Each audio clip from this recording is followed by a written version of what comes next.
All right, so this is the longer version of the short so that I can really go into like a deeper explanation of why um, Black owned businesses in general are having problems, why they don't last, why they often sell their businesses even when they are remotely successful to non-black owned, non-black individuals, and give them ownership over their companies. Um, so essentially, this is the same problem for different types of companies. It's happening with the black hair care companies, but it also happens with any and every facet of business that's black owned, from what I see. Um, I do have business education.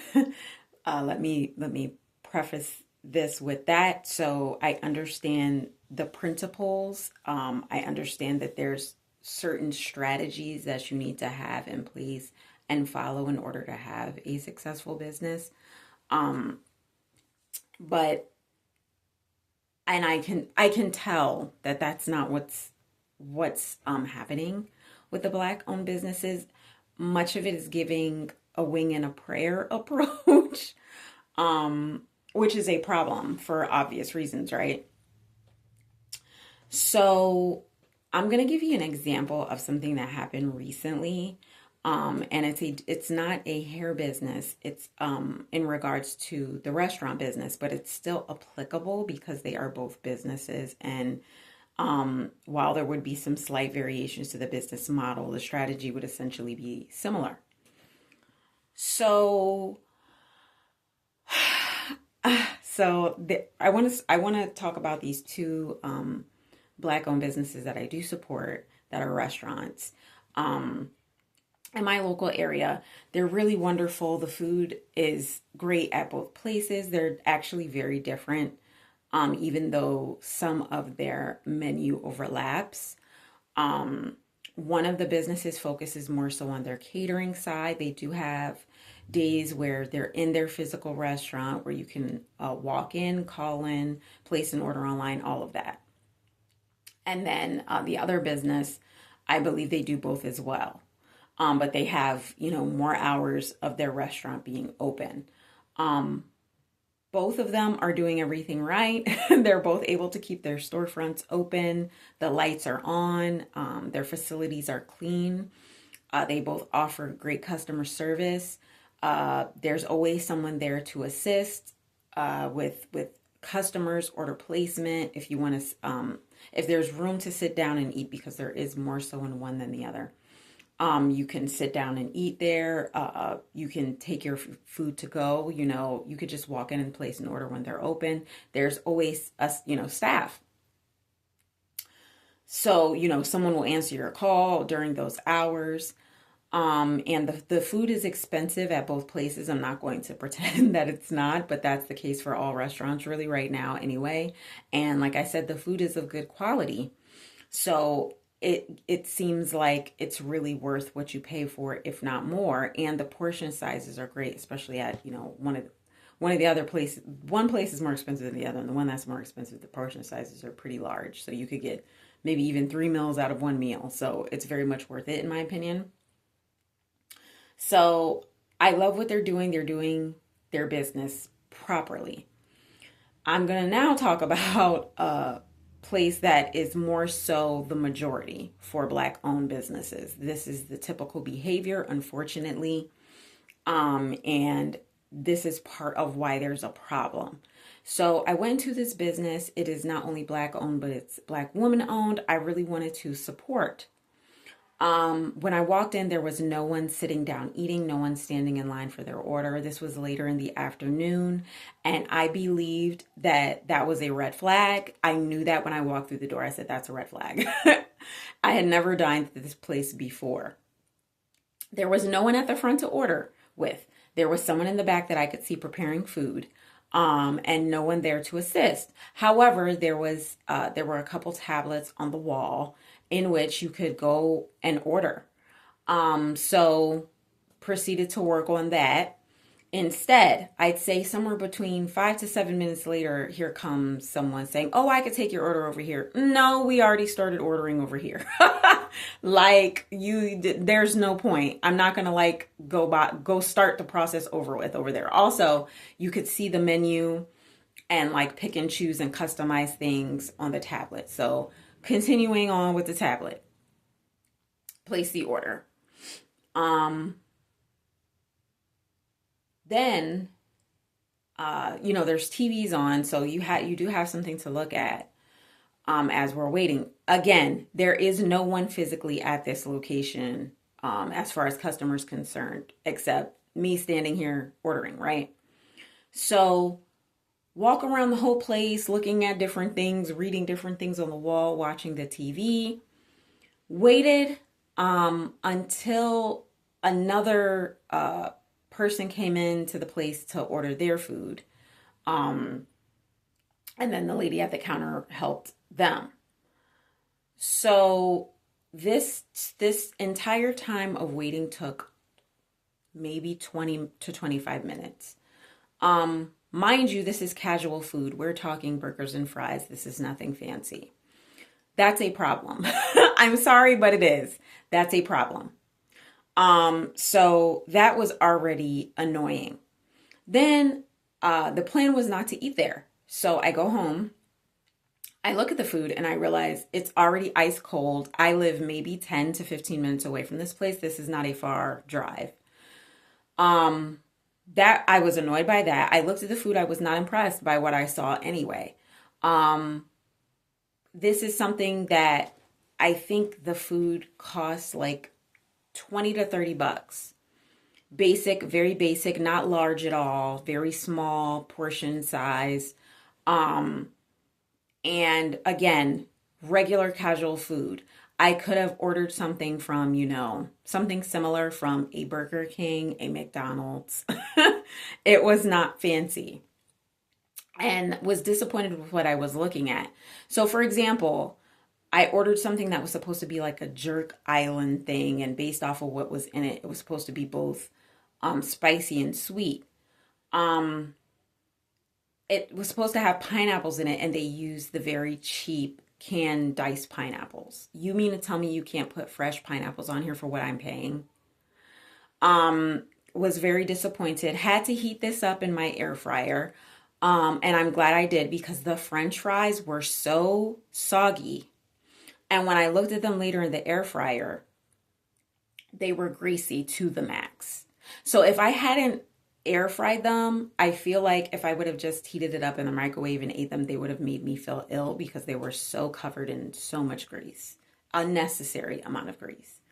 Um, so much so that like I put them and all the food like on a paper towel just as I was eating it. The bun was soaked through.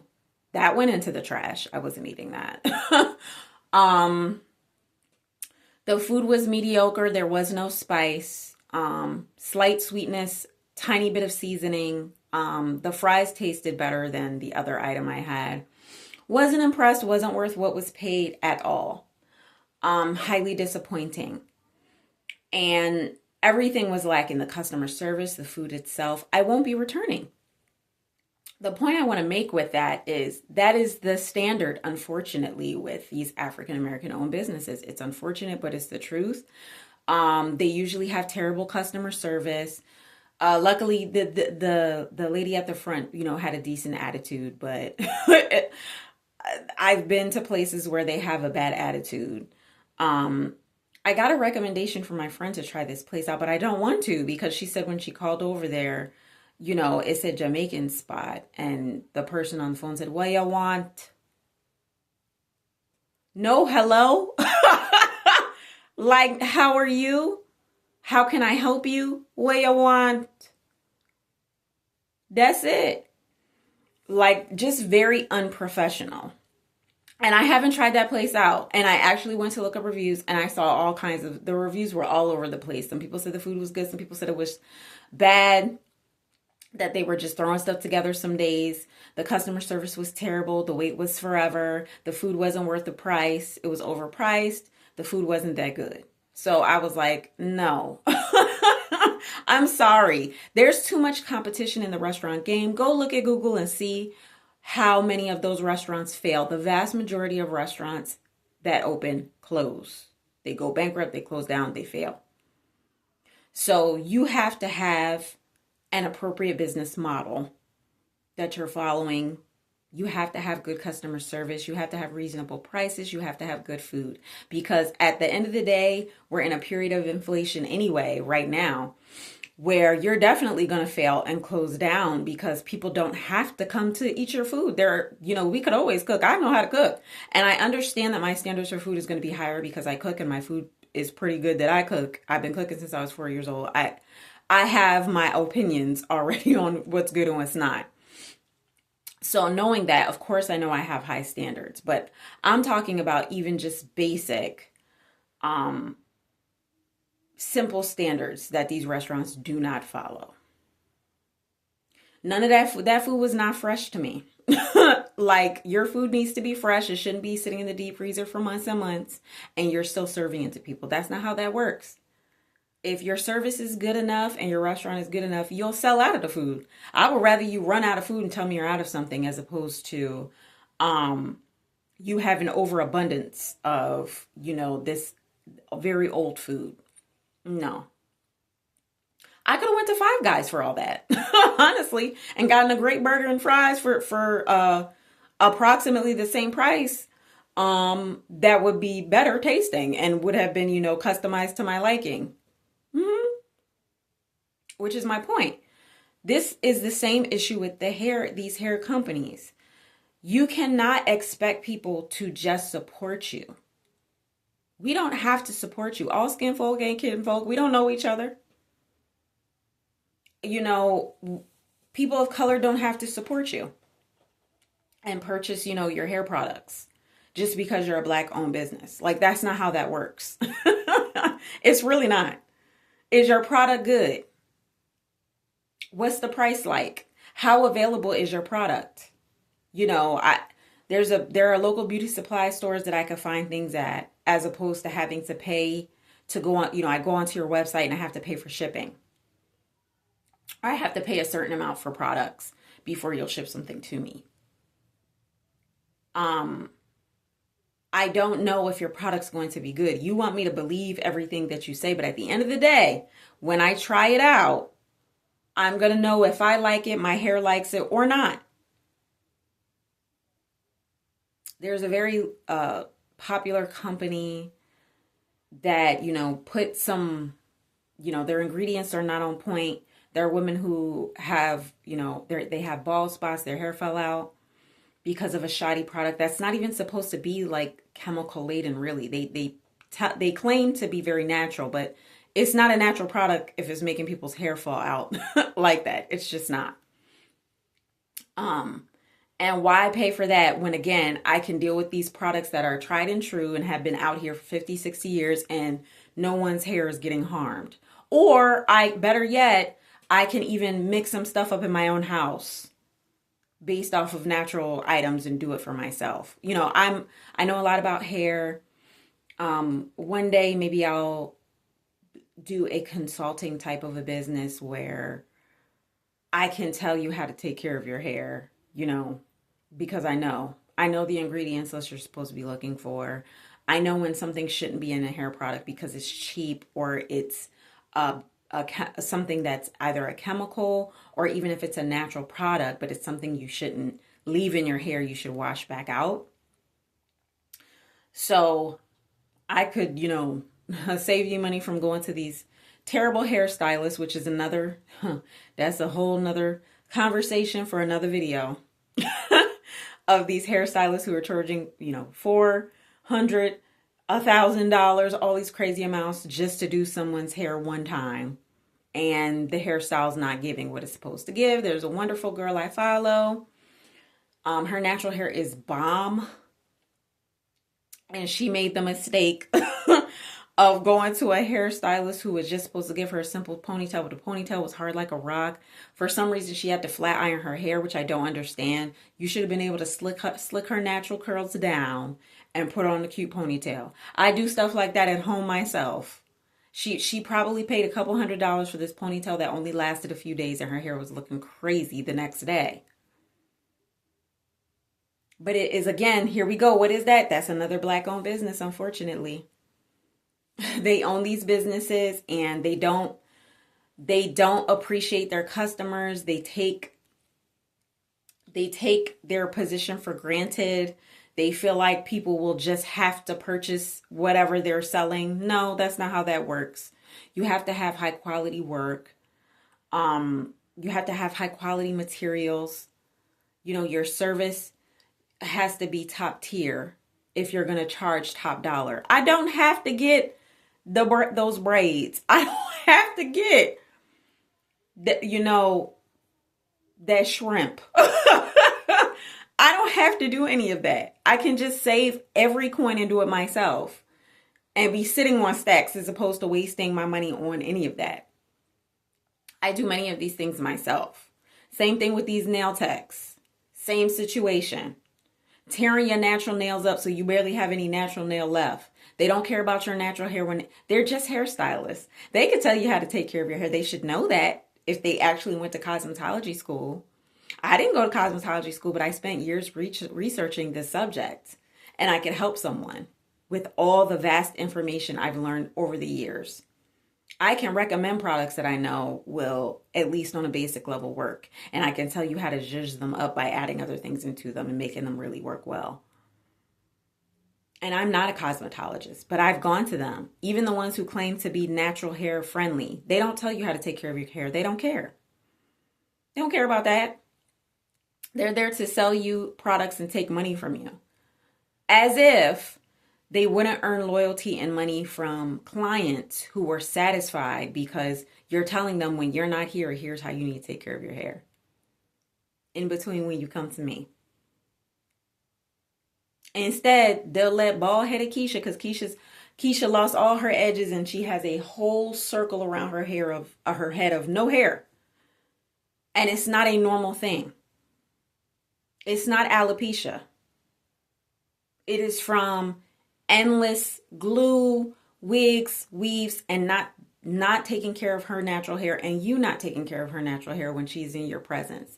And then you let her come back and you still put some more stuff on her head and you don't help her head or hair recover.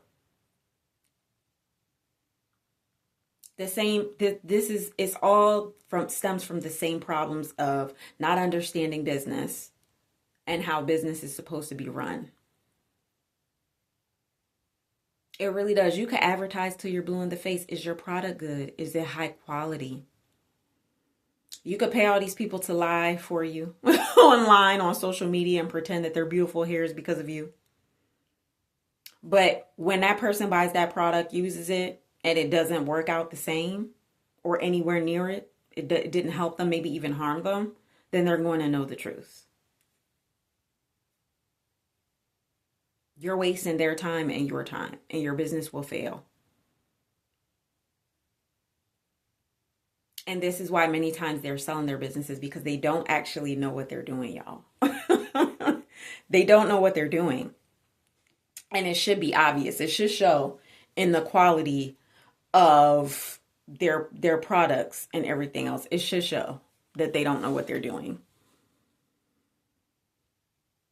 You don't need to worry about any of that, though, because there will always be great products on the market with great ingredients list if you know what to look for. But like I said, one day I'll consider doing a consulting business so people can understand that. And learn how to do all these things for them, for yourself. I know how to take care of my hair, my nails. I know how to do all of that for myself. Yes, it's work, but it's worth it. And I've learned nobody's going to love, me more than me when it comes to taking care of these things.